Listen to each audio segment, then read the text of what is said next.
Good evening, folks. This is Deb. And, I know I promised you the goat video tonight, but unfortunately, my job had other plans for me today. So on a day when I was supposed to get out at 2 o'clock and be able to get home and work on this thing, it seems that some employees decided not to show up this afternoon. And being a key holder, that means I had to lock the door today. So my day was ruined, basically. But that video, it is coming. I promise you. Okay. I'm going to continue to work on it tonight for a couple of more hours because I have to open again tomorrow morning. And we will get it done. Okay. I'm hoping that by the time I get home tomorrow night, I'll be able to record that video and get it put up. It might be a little bit later because tomorrow's a 7:30 in the morning to 6 o'clock at night day. But it will be up. So in the meantime, a couple of little things that happened over the All-Star break, little drama that I'd like to just address. We had a press conference with Kelsey Plum, who was on Team Nafisa Collier, and Sabrina Ionescu, who was on Team Caitlyn. And, Kelsey Plum could not resist taking a jab at Caitlyn Clark, okay? Making the comment as she talked about the fact that they had a players meeting before the All-Star game, because obviously they were all in one place together, talking about the collective bargaining agreement.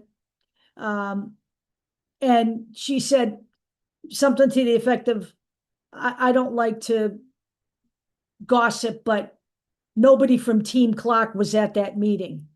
And she was really snide about it. And Sabrina Ionescu, people described her body language as being uncomfortable. I actually think she was pissed off. Actually, I think she kind of glared at Kelsey Plum. And it just makes you wonder what they're thinking.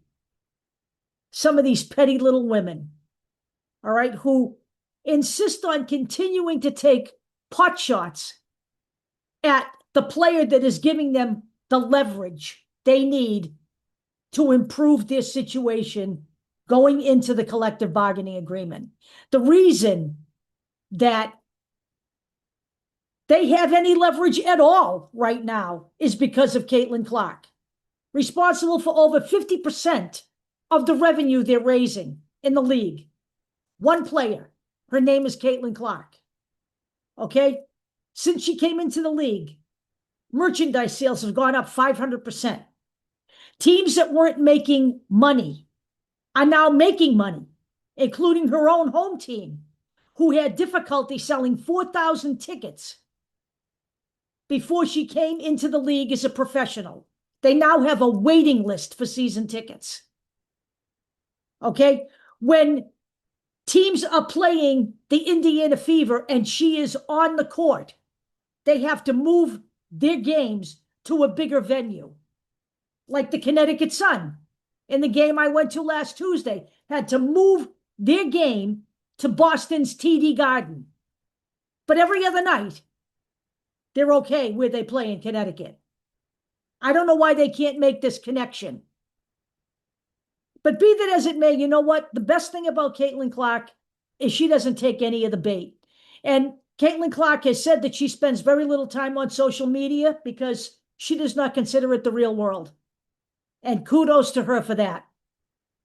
But these women, they ought to just grow up because they're acting like little kids on a freaking, I don't know, schoolyard basketball court. Grow up and face where you are right now. Okay? Yes, there are a lot of great players. Stewie's a great player. Love her. Sabrina Ionescu is a great player. Love her. Okay? There's a lot of good players in the league. But there are no Caitlyn Clarks except for Caitlyn Clark. And we all know that even though they voted her, her peers voted her the 9th best guard in the league, they play her like the premier guard in the league. They have this thing called the Clark rules that they employ for every game when she's on the court. and it's to stop her and let the rest of the team have to win the game. That's basically their thought process. But she is the number 9 guard in the league in their heads because they're that petty. All right. So that was one thing. There is absolutely nothing to report on her health condition. Nothing has come out. I've scoured the internet for that information. She's being tested. She's getting other opinions. And I'm thinking that the reason she's getting other opinions is not because she has a mistrust of the fever doctors. There's all kinds of drama out there on social media.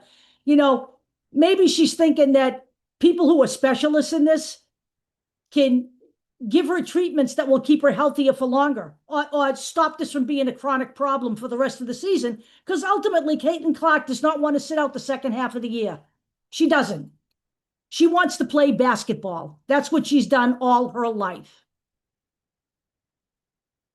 Now, number 3, I saw a comment this morning, not on this channel, but on another channel that I follow, where a guy made the statement that Caitlyn Clark should find another sport because apparently she can't handle the rigors of professional basketball. You know what? STFU, buddy. Seriously. Let me just tell you what's going on here. Anytime you are guarded the way Caitlyn Clark is guarded, anytime you are bodied the way Caitlyn Clark is bodied, in fact, on several plays when Rebecca Lobo was calling the game, she pointed out at least 5 fouls that were never called on one play that Caitlyn Clark was making to take the ball to the hoop. And if you are going through that night after night after night after night, the way you cut to the rim, the way you do a step back, the way you may be cutting to your left, all changes. And it causes stress that maybe your body wasn't feeling before all of this stuff started. And this takes its toll on the human body. Okay? I think this guy probably doesn't remember that Michael Jordan spent the better part of his second season in the NBA on the injured list because the very same thing was happening to him. Nobody knew how to stop him. So they were bodying him and pushing him and double and triple teaming him, just like they are Caitlyn Clark. So give it a rest.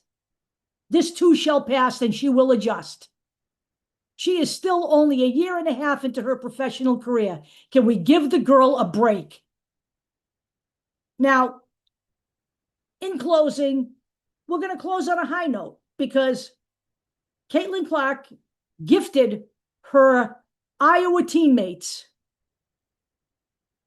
both the men and the women's basketball team, with Kobe signature sneakers, the ones that were just dropped in that ad a few weeks ago that sold out in 10 minutes. And I am going to put the video in the description of this video so you can see them getting these sneakers in the locker room. It was actually quite great. I will also put the video in of Rebecca Lobo making the foul calls on that drive to the basket that I was talking about. So anytime you're looking at my videos, please always check the description because I put stuff in there that you may not know is in there, okay? And I will finish up the GOAT video. I promise you, you'll love it when I'm done. And I will get it up in the next day or 2. Let's leave it at that. I don't want to overpromise something. But I will be back again tomorrow night after work, one way or another. And I will see if anything develops with her health and where we go from here.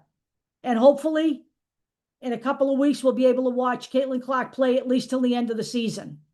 That's my hope, because God knows she would be miserable if she had to sit out the entire second half of the season. I will talk to you guys later. Have a great night. Don't do anything I wouldn't do.